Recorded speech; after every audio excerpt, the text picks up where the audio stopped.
समाज कभी किसी का गुलामी नहीं किया है। हमने कहा है, हमें छेड़ोगे तो छोड़ेंगे भी नहीं। अब तक जिस खबर की इंतजार पूरे झारखंड को थी, हमें भी थी। दरअसल झामुमो यानी झारखंड मुक्ति मोर्चा और कांग्रेस साथ मिलकर असम में चुनाव लड़ने वाले हैं। जी हां, बीते कई दिनों से ये कयास लगाए जा रहे थे कि क्या जेएमएम अकेले विधानसभा चुनाव लड़ेगा असम में या फिर कांग्रेस के साथ सीट शेयर करेगा। खबर आ रही है, बड़ी खबर कह सकते हैं कि 5 से 6 सीटों पर सहमति बन रही है। साथ ही 3 से 4 सीटों पर फ्रेंडली फाइट की बात भी कही जा रही है। बीते कई दिनों से ये कयास लगाए जा रहे थे कि क्या जेएमएम कांग्रेस को इस बार झटका देगा, जैसे बिहार में उसे झटका दिया गया था। लेकिन अब सूत्रों के हवाले से ये खबर आ रही है कि नहीं, जेएमएम सीट शेयरिंग करने के लिए तैयार है। दरअसल झारखंड मुक्ति मोर्चा इस बार आक्रामक तरीके से असम विधानसभा चुनाव लड़ने की तैयारी में है। इसके लिए झामुमो झारखंड में महागठबंधन को ताक पर रखते हुए इसकी तैयारी कर रहा था। झारखंड मुक्ति मोर्चा के केंद्रीय महासचिव और केंद्रीय समिति सदस्य मनोज पांडे ने साफ शब्दों में स्पष्ट कहा था कि मुख्यमंत्री हेमंत सोरेन की असम दौरे के दौरान जिस तरह का जनसैलाब उमड़ा था, जैसा मजबूत जनाधार असम में देखने को मिला था, हम पूरे विश्वास के साथ कह सकते हैं कि जेएमएम में मजबूती से असम में आएगी।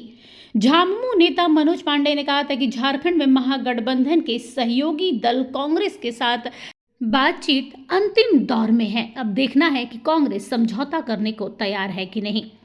मनोज पांडे ने यहां तक कहा था कि जरूरत पड़ी तो भाजपा को असम में हराने के लिए हम कुछ सीटों के साथ समझौता करने के लिए भी तैयार है। अब वो वक्त आ गया है कि ऐसी खबरें आने लगी हैं असम से, सूत्रों के हवाले से, कि 5 से 6 सीटों पर समझौता किया जा रहा है। यही नहीं, 3 से 4 सीटों पर फ्रेंडली फाइट भी देखने को मिल सकती है। तो ये बड़ी खबर है, अभी की ब्रेकिंग खबर आप मान सकते हैं कि जेएमएम और कांग्रेस संयुक्त होकर भाजपा को असम में हराने के लिए मैदान में उतर रही है। बता दें, असम में लड़ाई मजबूत है। एक ओर जहां हेमंता विश्व शर्मा है, दूसरी ओर हेमंत सोरेन है। हेमंता ने पहले से पकड़ बना रखी है क्योंकि मुख्यमंत्री भी हैं और वहां के लोगों में उनकी पकड़ मजबूत है। साथ दूसरी ओर जहां पर आदिवासी बहुल क्षेत्र है असम में, खास तौर पे जो बॉर्डर एरियाज है झारखंड से सटा हुआ, उन क्षेत्रों की बात करें तो उन क्षेत्रों में असम के जो आदिवासी हैं उन्हें उम्मीद है कि हेमंत सोरेन अगर आते हैं असम में तो उनके लिए कुछ नया होगा, कुछ विकास के नए राह खुलेंगे। बता दें, आपको याद होगा कि कुछ दिन पहले हेमंत सोरेन असम की यात्रा पर थे। उस दौरान उन्होंने वहां के चाय बागान के मजदूरों, आदिवासी समाज के लोगों से बातचीत की और ये भी कहा कि आने वाले समय में अगर उन्हें अपनों का साथ चाहिए, आदिवासी समाज का साथ चाहिए, तो जेएमएम को चुनना चाहिए, मौका देना चाहिए। इसके अलावा उन्होंने ये भी कहा कि अगर हम आएंगे तो विकास की कई राह आपके लिए खुलेंगे। बता दें कि झामुमो ने पहले ही ऐलान कर दिया है कि करीब करीब 31 विधानसभा सीटों पर चुनाव जेएमएम लड़ेगी। अब इन 31 सीटों में से कौन कौन सी सीटों पर जेएमएम और कांग्रेस समझौता करेगी, वो देखने लायक होगा।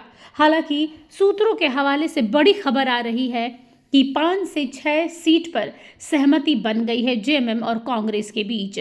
दूसरी ओर बात करें तो कुछ ऐसी सीटें हैं जो 3 से 4 जिस पर फ्रेंडली फाइट की बात की जा रही है, यानी दोनों पार्टियां अपने अपने प्रत्याशी उतारेंगी। अगर आपको हमारा ये वीडियो अच्छा लगा तो इसे लाइक करें, शेयर करें और हाँ, सब्सक्राइब करना ना भूलें।